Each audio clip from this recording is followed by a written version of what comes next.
Paper 146. First Preaching Tour of Galilee. The first public preaching tour of Galilee began on Sunday, January 18, AD 28, and continued for about 2 months, ending with the return to Capernaum on March 17. On this tour, Jesus and the 12 apostles, assisted by the former apostles of John, preached the gospel and baptized believers in Rimmon, Jotapata, Ramah, Zebulun, Iron, Gishala, Chorazin, Madon, Cana, Nain, and Endor. In these cities they tarried and taught, while in many other smaller towns they proclaimed the gospel of the kingdom as they passed through. This was the first time Jesus permitted his associates to preach without restraint. On this tour he cautioned them on only 3 occasions. He admonished them to remain away from Nazareth and to be discreet when passing through Capernaum and Tiberias. It was a source of great satisfaction to the apostles at last to feel they were at liberty to preach and teach without restriction, and they threw themselves into the work of preaching the gospel, ministering to the sick, and baptizing believers with great earnestness and joy. 1. Preaching at Rimmon. The small city of Rimmon had once been dedicated to the worship of a Babylonian god of the air, Rimmon. Many of the earlier Babylonian and later Zoroastrian teachings were still embraced in the beliefs of the Rimmonites. Therefore did Jesus and the 24 devote much of their time to the task of making plain the difference between these older beliefs and the new gospel of the kingdom. Peter here preached one of the great sermons of his early career on Aaron and the golden calf. Although many of the citizens of Rimmon became believers in Jesus' teachings, they made great trouble for their brethren in later years.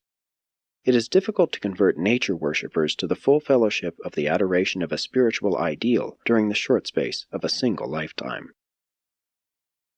Many of the better of the Babylonian and Persian ideas of light and darkness, good and evil, time and eternity, were later incorporated in the doctrines of so-called Christianity, and their inclusion rendered the Christian teachings more immediately acceptable to the peoples of the Near East.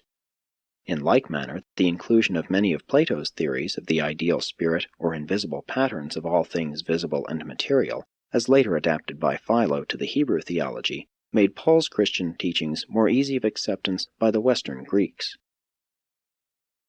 It was at Rimmon that Todan first heard the gospel of the kingdom, and he later carried this message into Mesopotamia and far beyond.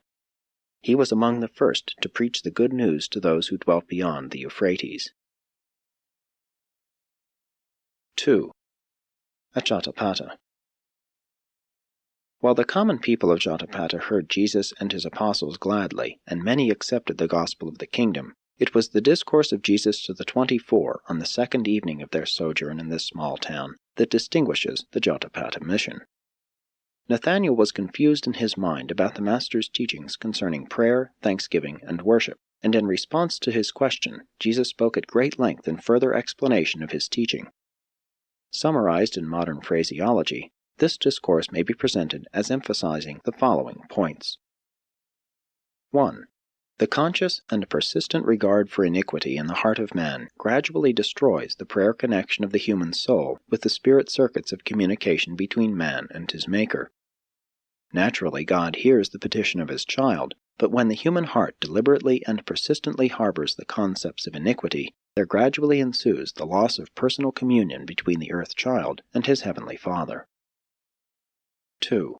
That prayer which is inconsistent with the known and established laws of God is an abomination to the paradise deities. If man will not listen to the gods as they speak to their creation in the laws of spirit, mind, and matter, the very act of such deliberate and conscious disdain by the creature turns the ears of spirit personalities away from hearing the personal petitions of such lawless and disobedient mortals. Jesus quoted to his apostles from the prophet Zechariah, but they refused to hearken and pulled away the shoulder and stopped their ears that they should not hear. Yes, they made their hearts adamant like a stone, lest they should hear my law and the words which I sent by my Spirit through the prophets. Therefore did the results of their evil thinking come as a great wrath upon their guilty heads. And so it came to pass that they cried for mercy, but there was no ear open to hear. And then Jesus quoted the proverb of the wise man who said, He who turns away his ear from hearing the divine law, even his prayer shall be an abomination. 3. By opening the human end of the channel of the God-man communication, mortals make immediately available the ever-flowing stream of divine ministry to the creatures of the worlds. When man hears God's Spirit speak within the human heart, inherent in such an experience is the fact that God simultaneously hears that man's prayer. Even the forgiveness of sin operates in this same unerring fashion. The Father in heaven has forgiven you even before you have thought to ask Him, but such forgiveness is not available in your personal religious experience until such a time as you forgive your fellow men. God's forgiveness, in fact, is not conditioned upon your forgiving your fellows, but in experience it is exactly so conditioned. And this fact of the synchrony of divine and human forgiveness was thus recognized and linked together in the prayer which Jesus taught the apostles. 4. There is a basic law of justice in the universe which mercy is powerless to circumvent. The unselfish glories of paradise are not possible of reception by a thoroughly selfish creature of the realms of time and space. Even the infinite love of God cannot force the salvation of eternal survival upon any mortal creature who does not choose to survive. Mercy has great latitude of bestowal, but, after all, there are mandates of justice which even love combined with mercy cannot effectively abrogate. Again, Jesus quoted from the Hebrew Scriptures, "I have called, and you refused to hear. I stretched out my hand, but no man regarded. You have set at naught all my counsel, and you have rejected my reproof. And because of this rebellious attitude, it becomes inevitable that you shall call upon me and fail to receive an answer. Having rejected the way of life, you may seek me diligently in your times of suffering, but you will not find me." 5. They who would receive mercy must show mercy. Judge not, that you be not judged. With the spirit with which you judge others, you also shall be judged. Mercy does not wholly abrogate universe fairness. In the end it will prove true. Whoso stops his ears to the cry of the poor, he also shall some day cry for help, and no one will hear him. The sincerity of any prayer is the assurance of its being heard. The spiritual wisdom and universe consistency of any petition is the determiner of the time, manner, and degree of the answer. A wise father does not literally answer the foolish prayers of his ignorant and inexperienced children, albeit the children may derive much pleasure and real soul satisfaction from the making of such absurd petitions. 6. When you have become wholly dedicated to the doing of the will of the Father in heaven, the answer to all your petitions will be forthcoming, because your prayers will be in full accordance with the Father's will, and the Father's will is ever manifest throughout His vast universe. What the true Son desires and the infinite Father wills is. Such a prayer cannot remain unanswered, and no other sort of petition can possibly be fully answered. 7. The cry of the righteous is the faith act of the child of God which opens the door of the Father's storehouse of goodness, truth, and mercy, and these good gifts have long been in waiting for the Son's approach and personal appropriation. Prayer does not change the divine attitude toward man, but it does change man's attitude toward the changeless Father. The motive of the prayer gives it right of way to the divine ear, not the social, economic, or outward religious status of the one who prays. 8. Prayer may not be employed to avoid the delays of time or to transcend the handicaps of space. Prayer is not designed as a technique for aggrandizing self or for gaining unfair advantage over one's fellows. A thoroughly selfish soul cannot pray in the true sense of the word. Said Jesus, "Let your supreme delight be in the character of God, and He shall surely give you the sincere desires of your heart. Commit your way to the Lord, trust in Him, and He will act. For the Lord hears the cry of the needy, and He will regard the prayer of the destitute." 9. I have come forth from the Father. If, therefore, you are ever in doubt as to what you would ask of the Father, ask in my name, and I will present your petition in accordance with your real needs and desires, and in accordance with my Father's will. Guard against the great danger of becoming self-centered in your prayers. Avoid praying much for yourself. Pray more for the spiritual progress of your brethren. Avoid materialistic praying. Pray in the Spirit, and for the abundance of the gifts of the Spirit. 10. When you pray for the sick and afflicted, do not expect that your petitions will take the place of loving and intelligent ministry to the necessities of these afflicted ones. Pray for the welfare of your families, friends, and fellows, but especially pray for those who curse you, and make loving petitions for those who persecute you. But when to pray, I will not say. Only the Spirit that dwells within you may move you to the utterance of those petitions which are expressive of your inner relationship with the Father of spirits. 11. Many resort to prayer only when in trouble. Such a practice is thoughtless and misleading. True, you do well to pray when harassed, but you should also be mindful to speak as a son to your Father even when all goes well with your soul. Let your real petitions always be in secret. Do not let men hear your personal prayers. Prayers of thanksgiving are appropriate for groups of worshippers, but the prayer of the soul is a personal matter. There is but one form of prayer which is appropriate for all God's children, and that is, "Nevertheless, your will be done." 12. All believers in this gospel should pray sincerely for the extension of the kingdom of heaven. Of all the prayers of the Hebrew Scriptures, he commented most approvingly on the petition of the psalmist, "Create in me a clean heart, O God, and renew a right spirit within me. Purge me from secret sins, and keep back your servant from presumptuous transgression." Jesus commented at great length on the relation of prayer to careless and offending speech, quoting, "Set a watch, O Lord, before my mouth, keep the door of my lips." The human tongue, said Jesus, is a member which few men can tame, but the Spirit within can transform this unruly member into a kindly voice of tolerance and an inspiring minister of mercy. 13.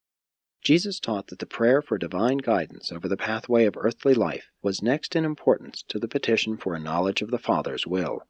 In reality, this means a prayer for divine wisdom. Jesus never taught that human knowledge and special skill could be gained by prayer. But he did teach that prayer is a factor in the enlargement of one's capacity to receive the presence of the divine Spirit.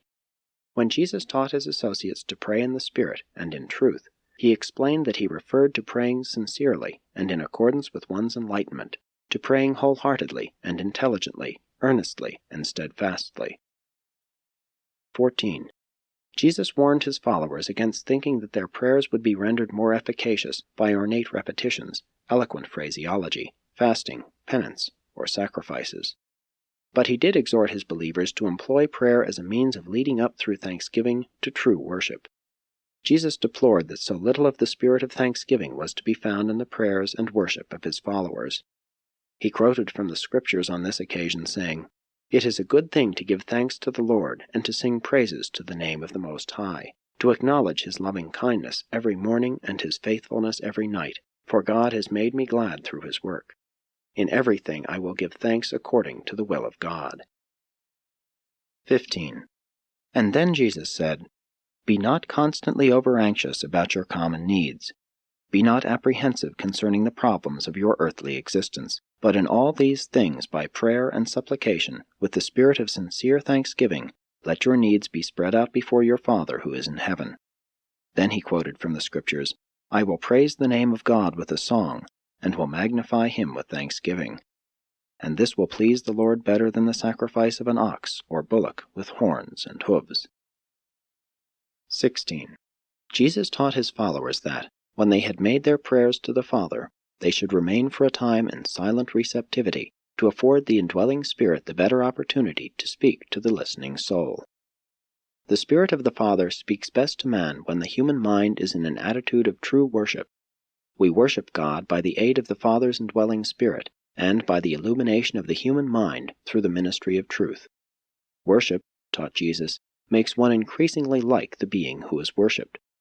Worship is a transforming experience whereby the finite gradually approaches and ultimately attains the presence of the infinite. And many other truths did Jesus tell his apostles about man's communion with God, but not many of them could fully encompass his teaching. 3. The stop at Ramah. At Ramah, Jesus had the memorable discussion with the aged Greek philosopher, who taught that science and philosophy were sufficient to satisfy the needs of human experience. Jesus listened with patience and sympathy to this Greek teacher, allowing the truth of many things he said, but pointing out that, when he was through, he had failed in his discussion of human existence to explain whence, why, and whither, and added, "Where you leave off, we begin." Religion is a revelation to man's soul, dealing with spiritual realities which the mind alone could never discover or fully fathom. Intellectual strivings may reveal the facts of life, but the gospel of the kingdom unfolds the truths of being. You have discussed the material shadows of truth. Will you now listen while I tell you about the eternal and spiritual realities which cast these transient time shadows of the material facts of mortal existence? For more than an hour, Jesus taught this Greek the saving truths of the gospel of the kingdom. The old philosopher was susceptible to the Master's mode of approach, and being sincerely honest of heart, he quickly believed this gospel of salvation. The apostles were a bit disconcerted by the open manner of Jesus' assent to many of the Greeks' propositions, but Jesus afterward privately said to them, "My children, marvel not that I was tolerant of the Greeks' philosophy." True and genuine inward certainty does not in the least fear outward analysis, nor does truth resent honest criticism. You should never forget that intolerance is the mask covering up the entertainment of secret doubts as to the trueness of one's belief. No man is at any time disturbed by his neighbor's attitude when he has perfect confidence in the truth of that which he wholeheartedly believes. Courage is the confidence of thoroughgoing honesty about those things which one professes to believe. Sincere men are unafraid of the critical examination of their true convictions and noble ideals. On the second evening at Ramah, Thomas asked Jesus this question, "Master, how can a new believer in your teaching really know, really be certain, about the truth of this gospel of the kingdom?" And Jesus said to Thomas, "Your assurance that you have entered into the kingdom family of the Father, and that you will eternally survive with the children of the kingdom, is wholly a matter of personal experience, faith in the word of truth. Spiritual assurance is the equivalent of your personal religious experience in the eternal realities of divine truth, and is otherwise equal to your intelligent understanding of truth realities, plus your spiritual faith, and minus your honest doubts. The Son is naturally endowed with the life of the Father. Having been endowed with the living Spirit of the Father, you are therefore sons of God. You survive your life in the material world of the flesh because you are identified with the Father's living Spirit, the gift of eternal life. Many indeed had this life before I came forth from my Father, and many more have received this Spirit because they believed my word. But I declare that, when I return to the Father, He will send His Spirit into the hearts of all men." While you cannot observe the divine Spirit at work in your minds, there is a practical method of discovering the degree to which you have yielded the control of your soul powers to the teaching and guidance of this indwelling Spirit of the Heavenly Father, and that is the degree of your love for your fellow men. This Spirit of the Father partakes of the love of the Father, and as it dominates man, it unfailingly leads in the direction of divine worship and loving regard for one's fellows. At first you believe that you are the sons of God because my teaching has made you more conscious of the inner leadings of our Father's indwelling presence. But presently the Spirit of truth shall be poured out upon all flesh, and it will live among men and teach all men, even as I now live among you and speak to you the words of truth. And this Spirit of truth, speaking for the spiritual endowments of your souls, will help you to know that you are the sons of God. It will unfailingly bear witness with the Father's indwelling presence, your Spirit, then dwelling in all men as it now dwells in some, telling you that you are in reality the sons of God. Every earth child who follows the leading of this Spirit shall eventually know the will of God, and he who surrenders to the will of my Father shall abide forever. The way from the earth life to the eternal estate has not been made plain to you, but there is a way, there always has been, and I have come to make that way new and living. He who enters the kingdom has eternal life already. He shall never perish. But much of this you will the better understand when I shall have returned to the Father, and you are able to view your present experiences in retrospect. And all who heard these blessed words were greatly cheered. The Jewish teachings had been confused and uncertain regarding the survival of the righteous, and it was refreshing and inspiring for Jesus' followers to hear these very definite and positive words of assurance about the eternal survival of all true believers. The apostles continued to preach and baptize believers, while they kept up the practice of visiting from house to house, comforting the downcast, and ministering to the sick and afflicted. The apostolic organization was expanded in that each of Jesus' apostles now had one of John's as an associate. Abner was the associate of Andrew, and this plan prevailed until they went down to Jerusalem for the next Passover. The special instruction given by Jesus during their stay at Zebulun had chiefly to do with further discussions of the mutual obligations of the kingdom, and embraced teaching designed to make clear the differences between personal religious experience and the amities of social religious obligations. This was one of the few times the Master ever discussed the social aspects of religion. Throughout his entire earth life, Jesus gave his followers very little instruction regarding the socialization of religion. In Zebulun, the people were of a mixed race, hardly Jew or Gentile, and few of them really believed in Jesus, notwithstanding they had heard of the healing of the sick at Capernaum. 4. The Gospel at Iron. At Iron, as in many of even the smaller cities of Galilee and Judea, there was a synagogue, and during the earlier times of Jesus' ministry, it was his custom to speak in these synagogues on the Sabbath day. Sometimes he would speak at the morning service, and Peter or one of the other apostles would preach at the afternoon hour. Jesus and the apostles would also often teach and preach at the weekday evening assemblies at the synagogue. Although the religious leaders at Jerusalem became increasingly antagonistic toward Jesus, they exercised no direct control over the synagogues outside of that city.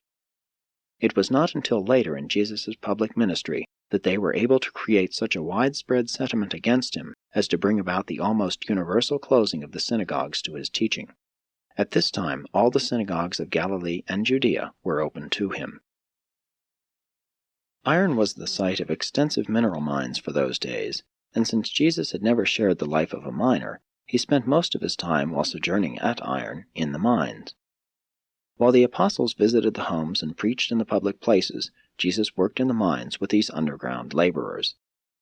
The fame of Jesus as a healer had spread even to this remote village, and many sick and afflicted sought help at his hands, and many were greatly benefited by his healing ministry. But in none of these cases did the Master perform a so-called miracle of healing, save in that of the leper. Late on the afternoon of the third day at Iron, as Jesus was returning from the mines, he chanced to pass through a narrow side street on his way to his lodging place. As he drew near the squalid hovel of a certain leprous man, the afflicted one, having heard of his fame as a healer, made bold to accost him as he passed his door, saying as he knelt before him, "Lord, if only you would, you could make me clean. I have heard the message of your teachers, and I would enter the kingdom if I could be made clean." And the leper spoke in this way because among the Jews lepers were forbidden even to attend the synagogue or otherwise engage in public worship. This man really believed that he could not be received into the coming kingdom unless he could find a cure for his leprosy. And when Jesus saw him in his affliction and heard his words of clinging faith, his human heart was touched, and the divine mind was moved with compassion. As Jesus looked upon him, the man fell upon his face and worshipped. Then the Master stretched forth his hand and, touching him, said, "I will, be clean." And immediately he was healed. The leprosy no longer afflicted him. When Jesus had lifted the man upon his feet, he charged him, "See that you tell no man about your healing, but rather go quietly about your business, showing yourself to the priest, and offering those sacrifices commanded by Moses in testimony of your cleansing." But this man did not do as Jesus had instructed him. Instead, he began to publish abroad throughout the town that Jesus had cured his leprosy, and since he was known to all the village, the people could plainly see that he had been cleansed of his disease. He did not go to the priests as Jesus had admonished him. As a result of his spreading abroad the news that Jesus had healed him, the Master was so thronged by the sick that he was forced to rise early the next day and leave the village. Although Jesus did not again enter the town, he remained 2 days in the outskirts near the mines, continuing to instruct the believing miners further regarding the gospel of the kingdom. This cleansing of the leper was the first so-called miracle which Jesus had intentionally and deliberately performed up to this time, and this was a case of real leprosy. From Iron they went to Gischala, spending 2 days proclaiming the gospel, and then departed for Chorazin, where they spent almost a week preaching the good news. But they were unable to win many believers for the kingdom in Chorazin. In no place where Jesus had taught had he met with such a general rejection of his message. The sojourn at Chorazin was very depressing to most of the apostles, and Andrew and Abner had much difficulty in upholding the courage of their associates.